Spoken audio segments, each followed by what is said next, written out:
ये क्या चाय बनाई है? इसमें चाय पत्ती और शक्कर दोनों ही नहीं है। मजा नहीं आया? फिर से बनाकर लाओ। सुधाकर जी ने कप आगे सरका दिया। नीरू चुपचाप कप उठाकर ले गई और दूसरी चाय बनाकर ले आई।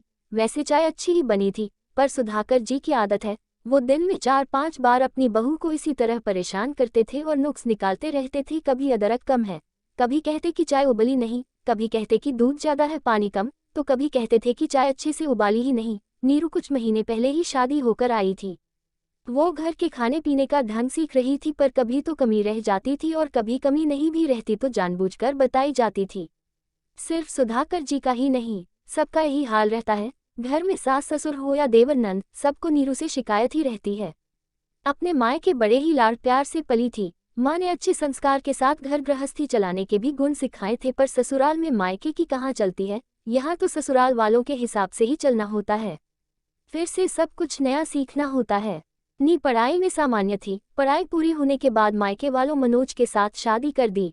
नीरू को बुके बनाने का बड़ा शौक था। वो सुंदर फूलों से बुके बनाया करती थी। उसकी ये कला पहले तो सबको पसंद आई थी, पर बाद में उसे घर गृहस्थी के कामों में ऐसा झोंक दिया कि वो कभी समय ही नहीं निकाल पाए। वो अपने शौक को जैसे भूल ही गई थी।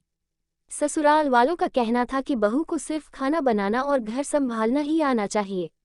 नीरू ने कुछ समय के लिए अपने शौक को छोड़ दिया ताकि वो घर परिवार में अच्छे से रम सके। वो हर संभव कोशिश कर ही रही थी। एक दिन उसकी सास उर्मिला जी ने अपने घर पर किटी रखी और नीरू को क्या बनाना है उसकी लिस्ट थमा दी। नीरू ने अपने हिसाब से जो अच्छा आता था बना दिया और कुछ यूट्यूब से देखकर बना दिया। पहली बार 15-16 लोगों के लिए इतना खाना बनाया था। उर्मिला जी से खाना कितना बनाऊं, ये अनुपात पूछा, पर उर्मिला जी ने उसको बताया ही नहीं। उसकी मम्मी से पूछती, पर वो भी अपने मायके अपनी मम्मी की तबीयत पूछने गई थी, जो कि अस्पताल में भर्ती थी। नीरू ने अपने हिसाब से सब बना दिया, पर छोले कम पड़ गए और बहुत ही ज्यादा तीखे हो गए। पूरी का आटा बहुत ज्यादा हो गया, रायता जल्दी ही खत्म हो गया और सूखी सब्जी में तेल बहुत ज्यादा हो गया। खीर पतली हो गई। सारे खाने में स्वाद भी कम था। किसी में मसाला ज्यादा हो गया, किसी में कम हो गया। ये देखकर उर्मिला जी का पारा चढ़ गया और वो नीरू पर गुस्सा हो गई। तेरी माँ ने कुछ सिखाया है भी नहीं, तूने ढंग से खाना बनाना तक नहीं आता। बहू तो वो ही सुलक्षणा होती है जो रसोई अच्छे से संभाल ले। ना खाने में स्वाद है, ना ही मात्रा का अंदाजा है। शोर सुनकर उर्मिला जी की कुछ सहेलियां रसोई में आ गई, तो उन्होंने यही कहा कि मेरी बहू को तो कुछ नहीं आता है, और सिर पीटने लगी। सबने समझाया और जैसे तैसे किटी हो गई। सब लोग वापस चली गई। थोड़ी सी सहम सी गई थी। उसने पहली बार इतनी सारी रसोई बनाई, पर अंदाजा नहीं लगा पाई कि कितना बनाना है। रात को मनोज को बोली तो उसने एक टूक जवाब दिया, ये रसोई और खाने की बातें मुझसे मत किया करो मम्मी, और तुम जानो ये तुम सास और बहू के बीच की बात है, इसमें मुझको मत घसीटो। मनोज करवट लेकर सो गया। आज नीरू को बहुत बुरा लग रहा था। उसके अपने पति को उसकी तकलीफ और आत्मसम्मान की जरा भी फिक्र नहीं थी। उसकी दिनचर्या ऐसे ही चल रही थी। एक दिन उसकी नंद शुभ बोलती है, जो उसकी हमउम्र थी, भाभी आज मेरी सहेलियां लंच पर आ रही है, आप चाइनीज बना लेना। लेकिन मुझे चाइनीज उतना अच्छा बनाना नहीं आता है, नीरू ने तुरंत कहा। इस पर शुभ बोली, क्या भाभी आपको तो कुछ भी नहीं आता है, यूट्यूब तो है, उससे देखकर बना लेना। सिर्फ 5 ही तो सहेलियां आ रही है, मैं कुछ इंडियन फूड बना दूं। पर शुभी ने सब दरकिनार करके चाइनीज खाना ही बनवाया। उसकी सहेलियां खाना खाते हुए बहुत हंस रही थी। यार, इससे अच्छा तो कॉलेज के बाहर जो टपरी लगाकर बेचता है वही खा लेते, बेकार ही मुंह का स्वाद खराब कर लिया। शुभी फिर गुस्सा होकर बोली, क्या भाभी आपको तो कुछ भी ढंग से नहीं आता है। अपनी सहेलियों के सामने शुभी ने नीरू को अपमानित कर दिया। नीरू मन महसूस कर रह गई। ये क्या जरूरी है कि हर चीज बनानी ही आए, बहू हूं तो क्या हुआ, मशीन थोड़ी हूं जो वो हाजिर कर दूं। फिर अभी शादी हुई है, इतना रसोई का काम किया ही नहीं तो एकदम से कैसे आएगा। पर किससे कहती, इसीलिए चुप हो गई। नीरू को काम सब आता था, लेकिन उसने पढ़ाई के कारण काम इतना किया नहीं था और आदत भी नहीं थी। अब सासू माँ को तो सालों की गृहस्थी का अनुभव था, पर उसकी शादी को तो कुछ ही महीने हुए हैं, तो वो कैसे सबकी अपेक्षाओं पर खरी उतरती। मनोज तो उसके दिल का हाल जरा भी नहीं सुनता था। वो घर से ऑफिस और ऑफिस से घर ही आता जाता था। वो नीरू की भावनाओं को जरा भी नहीं समझता था। नीरू ने मनोज से कहा कि वो बुके का काम फिर से शुरू करना चाहती है। उसे फूलों और प्रकृति से बहुत प्यार है। फूलों की खुशबू और फूलों के रंग उसे अपनी तरफ खींचते हैं। वो ज्यादा दिनों तक अपने शौक से दूर नहीं रह पाएंगी। उसे लोगों को के बनाकर देना बहुत पसंद है। दिन में कुछ घंटे वो अपने लिए निकालना चाहती है, पर मनोज ने मना कर दिया। बुके बनाने के अलावा तुम्हें और कुछ भी आता है या नहीं? मैं अच्छा कमा रहा हूँ, मुझे तुम्हारे पैसों की जरूरत नहीं है। बुके बनाने में जितना समय नष्ट करोगी उतना समय तुम घर के कामकाज और खाना बनाना सीखने में लगाओ तो बेहतर रहेगा। नीरू के लिए अब सब कुछ असहनीय हो रहा था। उसे उदास देखकर उसका छोटा देवर संजय बोलता है, भाभी आप उदास मत हो, मेरा एक काम कर दोगी क्या? कल मुझे ऑफिस से आने में देर हो जाएगी तो आप ये पार्सल मेरे दोस्त को देकर आ जाओगी। कल उसका बर्थडे है और मैं उसे सरप्राइज देना चाहता हूँ। शुभी परीक्षाओं में व्यस्त है, भैया को कह नहीं सकता और उसका घर अलग रास्ते में पड़ता है। मैं उठता भी देरी से हूँ तो मैं जा नहीं पाऊंगा। आप ये स्कूटी की चाबी ले जाना, मैं आपको घर का पता भी दे दूंगा। ये कहकर संजय ने गिफ्ट दे दिया। लेकिन मुझे स्कूटी चलाना नहीं आता है, मैंने कभी स्कूटी नहीं चलाई। ये सुनते ही संजय भी झल्लाकर बोलता है, क्या भाभी ना आपको ढंग से खाना बनाना आता है और ना ही स्कूटी चलाना आता है? आखिर आपको क्या आता है? संजय भैया मैंने स्कूटी सीखने की कोशिश की थी पर मेरे हाथों एक एक्सीडेंट हो गया था, तब से मन में डर सा बैठ गया है। मैं ऑटो से जाकर दे आऊंगी, नीरू ने कहा। नहीं आप रहने ही दो, मैं कोई दूसरा इंतजाम कर लूंगा, संजय ये कहकर निकल गया। आज नीरू को बहुत अपमान महसूस हो रहा था। जिसे देखो वो यही कह रहा था कि आपको तो कुछ भी नहीं आता। रोज उसके आत्मसम्मान को चोट पहुंचाई जाती थी। खाना वो बना लेती थी पर जरूरी नहीं है कि इसमें परफेक्ट हो जाए। सालों तक खाना बनाते बनाते इसमें एक्सपर्ट हुआ जा सकता है, कुछ महीनों में नहीं। नीरू ये सब कुछ सहन कर रही थी क्योंकि उसके मायके में उसका साथ देने वाला कोई नहीं था। वो 4 बहनें थी और बेटी को वो लोग बोझ मानते थे। उससे छोटी 3 बहनों की अभी शादी करनी बाकी थी। वो अपना दुख अपने मायके में नहीं बता सकती थी पर इस तरह से रोज अपमान भी तो नहीं सहा जा रहा था। सास ससुर देवर नंद पति सभी उसका अपमान करते रहते थे, उसे ताने देते रहते थे। उसका बुके बनाने का और पॉट में पौधे सजाने का हुनर तो कहीं जंग खा रहा था। उसने एक दिन हिम्मत जुटाई और पति से कहा कि उसे बुके का काम शुरू करना है, अपने हुनर को चमकाना है, नहीं तो गृहस्थी में कहीं खो जाएगा। उसने बहुत जिद की। ठीक है, जो भी करना है घर से कर लो, कहीं आने जाने की जरूरत नहीं है। मेरी माँ और बहन को तकलीफ नहीं होनी चाहिए, रसोई तुम्हें ही बनानी होगी, मनोज ने कह दिया। नीरू के तो पंख लग गए। उसने अपनी सोसाइटी के ग्रुप में अपने पिछले बनाए बुके के फोटो डालने शुरू किए। उसे ऑर्डर मिलने लगे, नीरू के काम की सभी तारीफ करने लगे और उसकी अच्छी कमाई होने लगी। ये देखकर मनोज ने भी उसे सहयोग देना शुरू किया।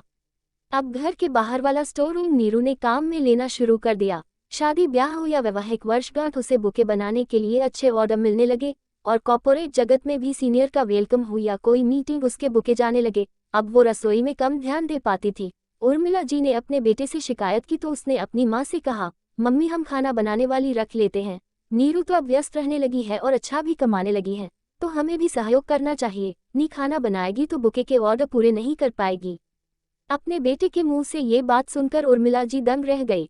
पर जब पति पत्नी की तरफ बोले तो पत्नी को ससुराल वाले एक ताना भी नहीं दे सकते हैं। पति का साथ बहुत जरूरी है। अब नीरू का आत्मविश्वास और भी बढ़ने लगा था।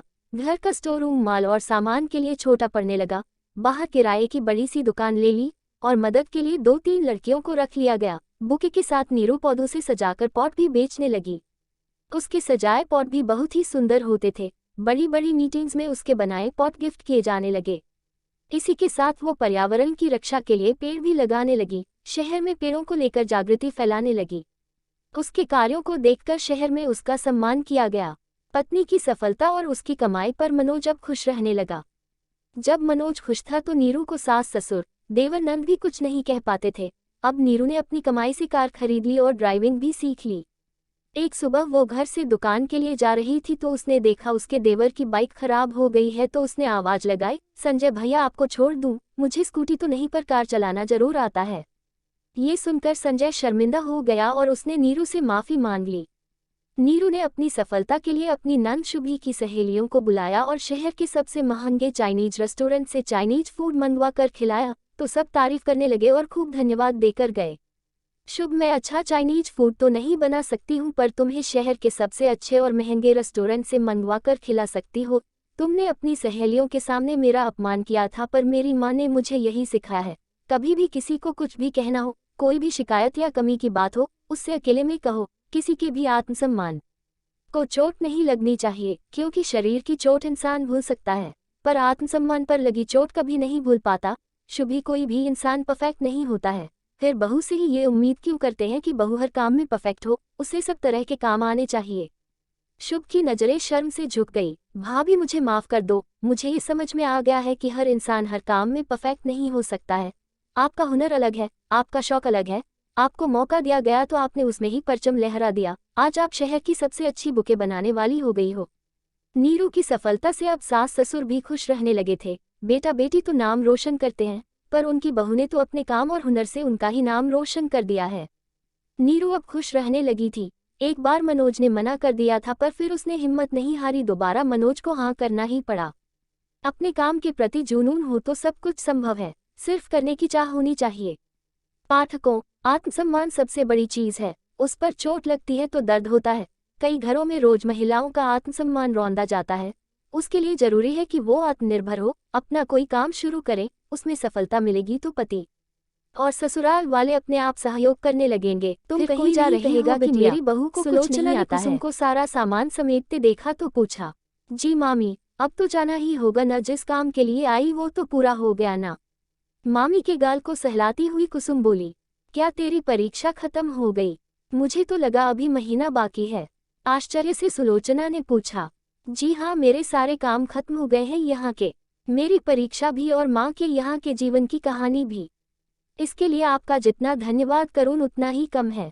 फिर आप और मामाजी भी तो दिनेश भाई के साथ रहने के लिए गाजियाबाद जा रहे हो ना? अटैची में सामान जचाती कुसुम ने सिर घुमाकर मुस्कुराते हुए पूछा, अरे तो तूने हमारी बात सुन ली थी? वो तो दिनेश को यूं ही चिंता लगी रहती है बिटिया, कहता रहता है बीच बीच में कि हमारे पास आ जाओ। बूढ़े हो चले हैं न बिटिया, बच्चों ने अपनी नई दुनिया बना ली है शहरों में, वहाँ के सुख आराम अब इन छोटी जगहों में कहाँ मिले हैं उनको। लेकिन हम तो अपनी जड़ों से ही जुड़े रहना चाहते हैं बिटिया। ये खुला आंगन, बरखा में भीगती ये तिबारियां, हवा के झोंकों से हिलती ये दुनिया और इन पर सूखते कपड़ों को उतारने और समेटने में कटता समय, उन डब्बी जैसे घरों में बंद होने के बाद न आसमान दिखता न चांद तारे।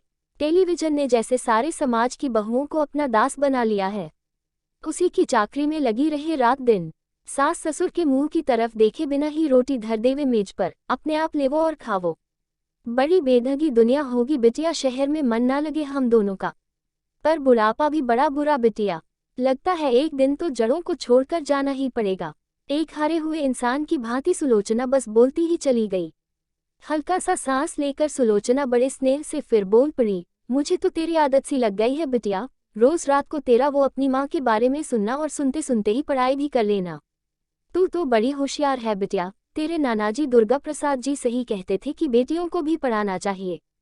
तब तेरी सौतेली नानी विद्या कहती थी कुंसी अफसरानी बनानी है छोरियां ने, तो पलट कर कहते थे तू देखना मंजू की औलादें बहुत पढ़ी लिखी होंगी। तू जो इस अंजना को स्कूल न जाने के बहाने बनाने पर इसका साथ देती है, न आगे चलकर यही देख पाएगी। बिटिया आज वो जिंदा होते तो तुझे देखकर बहुत प्रसन्न हो जाते। जी मामी सही कहते थे नाना जी, शिक्षा ही एक नए और सभ्य समाज का आधार है। माँ अपने समय में चाहे अपनी मर्जी जितना नहीं पढ़ पाए, लेकिन अपने बच्चों को हमेशा आगे बढ़ने और ऊंची से ऊंची शिक्षा प्राप्त करने के लिए प्रोत्साहित करती है। और ये जो आप अभी कह रही थी न कि रात को अपनी माँ की कहानी सुनते सुनते मैं पढ़ती भी रहती थी, तो ये देखिए, ये है वो डायरी जिसमें आपकी बताई सारी बातें मैं लिखती रहती थी। कुसुम ने मोटी सी वो सुलोचना को दिखाते हुए कहा, अरे वाह बिटिया, तुम तो बड़ी होशियार हो, तुमने अच्छा किया, अब जाकर अपनी माँ को सुनाना उनके बचपन की सब बातें। सुलोचना ने उस डायरी को हाथ में लेकर पन्ने पलटते हुए कहा, उन्हें तो सुना ही दूंगी मामी, लेकिन मेरे दिमाग में तो कुछ और ही योजना है। माँ की इस कहानी को केवल माँ तक ही नहीं वरन संपूर्ण समाज के मानस पटल तक पहुँचाना चाहती हूँ, ताकि हमारा समाज द्रौपदी दादी, विद्या उर्फ पन्नी की दादी और पद्मा देवी, मंजू की दादी जैसी स्वार्थ से भरी रिश्तों की सौदागरों को पहचाने और बेमेल विवाहों को होने से रोके, क्योंकि इस प्रकार के विवाह ही पन्नी जैसी लड़कियों को विद्या जैसी सौतेली माँओं के रूप में रूपांतरित कर देते हैं। इस कहानी के जन जन तक प्रसार से इस प्रकार के विवाह रुकेंगे, तभी कोई और मंजू इन यातनाओं को सहन करने से बच सकेगी। कुसुम ने सुलोचना को इस कहानी को लिखने के पीछे का अपना मंतव्य बताया। सुलोचना अपलक कुसुम को निहारे जा रही थी। जीवन में कितनी बार ही मंजू पर उसकी सौतेली माँ विद्या द्वारा होने वाले अत्याचारों को देखकर खुद उसने सोचा होगा कि इस प्रकार के विवाहों को कैसे रोका जाए, परंतु कोई उचित तरीका ही नहीं सूझता था। वैसे भी हवेली की चारदीवारी में रहते रहते किया भी क्या जा सकता था। बीतते बीतते 40 बरस बीत गए, पर आज भी इस तरह बेमेल विवाह घर घर की कहानी होते हैं और मंजू जैसे बच्चे उनके दुष्प्रभावों को झेलते रहते हैं। लेकिन इस बच्ची कुसुम के इस प्रयास से कदाचित ये जागरूकता पैदा हो और इन कहानियों के घटित होने की पुनरावृत्ति को रोका जा सके। कुसुम की अटैची में सारा सामान जच चुका था। रात चढ़ रही थी। सुबह सुबह ही उसे बस पकड़कर अपने घर जाना था। उस घर में जहां उसकी मां दुल्हन बनी अपने पति परमेश्वर देवकीनंदन, जो कि कुसुम के पिता हैं, के पीछे पीछे गृह प्रवेश करके आ गई थी। एक नए जीवन का स्वप्न देखती हुई, एक नए परिवार के साथ, जो कि अब से उसका भी परिवार था। बेशक मायके का परिवार नहीं था, बल्कि ससुराल वाला परिवार था। अपनी मां के बारे में ही सोचती हुई कुसुम सो गई। सुबह सवेरे ही सुलोचना ने कुसुम के लिए चाय, अचार और पराठे का नाश्ता तैयार कर दिया था। नाश्ते के पश्चात कुसुम ने सुलोचना के गले मिलकर भावभीनी विदाई ली और चल पड़ी। बस उसे लेकर उड़ती रही अगले पड़ाव तक उसे ले जाने को। रास्ते भर खाका बुनती रही कि कैसे आगे बढ़े ये कहानी। मन ही मन में विचार चल रहा था कि उसी रूप में बताने वाला भी कोई होना चाहिए जिस रूप में ये घटित हुई। मेरे अपने घर में मेरी माँ के साथ बहुत सी घटनाएं तो मुझे भी याद है, लेकिन तब की, जब से किसी को भी अपने बचपन की बातें याद रहती हैं, उसमें लगभग 7 या 8 साल बीत जाते हैं। तो उन 8 सालों का एक एक दिन का हिसाब कौन देने वाला था। इसी उधेड़बुन में बस के कंडक्टर ने आवाज दी, बाई जी उतरो कोनी के थारो स्टॉप आ गयो। उद्धरण चिन्ह। जी भैया धन्यवाद, आपने याद दिला दिया, अन्यथा मैं तो अगले स्टॉप पर ही पहुंच जाती शायद। कंडक्टर को स्नेहपूर्वक हंसते हुए जवाब देती हुई बस से उतर गई। कंडक्टर ने उसकी अटैची को नीचे उतारने में उसकी मदद कर दी। वापस बस में चढ़ते हुए कंडक्टर ये कहने से अपने आप को रोक नहीं पाया कि बाई जी बड़ो बढ़िया स्वभाव है थारो, यहीं रही जो। यही विशेष बात है छोटे गांवों कस्बों की कि लोग जुड़ाव महसूस करते हैं, सफर भले ही कम वक्त का हो। कुसुम ने भी अटैची उतारने में सहयोग करने पर उसका धन्यवाद कर दिया। बस आगे की यात्रा पर एक तरफ चली गई और कुसुम घर की ओर पैदल ही चल पड़ी। ऑटो लेती तो मुख्य बाजार से होते हुए लंबा रास्ता तय करके घर पहुंचती और 5 रुपये खर्च हो जाते सो अलग। यूं कोई विशेष अभाव न था। घर में पैसे देते थे उसके पापा उसे, लेकिन व्यय का हिसाब भी लेते थे, जो कि कुसुम को निरंतर डायरी में लिखकर रखना होता था। लेकिन बचत करने की आदत और उसका महत्व समझने की बुद्धि जैसे बालपने से ही उसकी धरोहर थी। तो घर के पीछे की ओर से जाता कच्चा रास्ता वो अक्सर चुनती थी, जिससे समय और धन दोनों तो बचते ही थे। पैदल चलने से सेहत भी अच्छी रहती थी। ये बात 5वीं कक्षा वाली स्कूल के पीटीआई मास्टर जी की आज तक दिमाग के पल्लू से। एक लड़की जब तक एक बेटी होती है सभी चिंताओं और जिम्मेदारियों से मुक्त होकर जीती है, लेकिन जब वही बेटी एक बहू बन जाती है, न जाने ऐसा क्या होता है, सारी घर की चिंताएं और जिम्मेदारी उसके ऊपर आ जाती है। वह चाहे तब भी इन जिम्मेदारियों से मुंह नहीं मोड़ सकती है, क्योंकि यह नियम तो सदियों से चला आ रहा है और शायद हमेशा चलता रहेगा, क्योंकि यह काम एक औरत से बेहतर कोई नहीं कर सकता। बहू बनने से पहले एक बेटी की परवाह सबको होती है, सभी उसकी इच्छाओं और आकांक्षाओं का ख्याल रखते हैं, लेकिन बहू बनने के बाद वह सबकी इच्छाओं और आकांक्षाओं का ख्याल रखने लगती है। सबका ध्यान रखते रखते वह खुद की परवाह करना भूल जाती है। जो लड़की पहले छोटी छोटी बातों में गुस्सा करने लगती थी, अपनी जिद को पूरा करने के लिए सबसे लड़ती थी, आज वह लड़की दूसरों की इच्छाओं को पूरा करने की कोशिश कर रही है और दूसरों की खुशी में ही अपनी खुशी ढूंढ लेती है। इन सब के बीच वह भूल जाती है कि उसकी खुशी किस में है।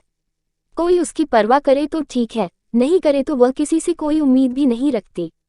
जो लड़की पहले हमेशा बन संवर कर रहती थी, अब उसे खुद के बाल बनाने तक की फुर्सत नहीं है। जो काम उसको आता तक नहीं था, अब ससुराल में आने के बाद वही काम खुशी खुशी करती है। पहले माँ को कह दिया करती थी, माँ ये काम मुझसे नहीं होगा, लेकिन अब सासू माँ को कह रही है, लाओ माँ जी यह काम मैं कर देती हूँ। सच है, इतना त्याग एक औरत ही कर सकती है, लेकिन फिर भी उसे सब ताने देते हैं। ये सोचते हैं कि एक बहू हमारी बेटी जैसी थोड़ी हो सकती है, लेकिन ये भूल जाते हैं बेटी तो अपने ससुराल वालों की सेवा करेगी, लेकिन बहू ही हमेशा उनके साथ रहेगी, उनका ख्याल रखेगी। वास्तव में एक बहू ही बेटी होती है जो अनजान लोगों के लिए इतना त्याग करती है। सब यही चाहते हैं कि एक बहू उनकी बेटी बनकर रहे, पर यह भूल जाते हैं कि जब उसे बेटी बनाकर रखेगी तभी तो वह भी बेटी बनकर रहेगी। लेकिन इतिहास गवाह है, कोई भी ससुराल वाले बहू को बेटी बनाकर नहीं रख सकते हैं। यह उतना ही सच है जितना कि आप इस वक्त यह वीडियो सुन रहे हैं, देख रहे हैं। लोग अपनी बेटियों से कभी वह उम्मीद नहीं करते जितना बहू से करते हैं। अपनी बेटी को इतना ताना नहीं मारते हैं जितना बहू को मारते हैं। अपनी बहू का उतना तकलीफ नहीं समझते हैं जितना बेटी का समझते हैं। और यह मेरा अनुभव कह रहा है। दोस्तों, अगर आपको हमारी यह वीडियो अच्छी लगी तो प्लीज़ लाइक करेगा, हमारे चैनल को सब्सक्राइब करेगा और हो सके तो ज़्यादा से ज़्यादा शेयर करें। शेयर करना ना भूलिएगा। दोस्तों, मिलते हैं आपसे अगले वीडियो में। धन्यवाद।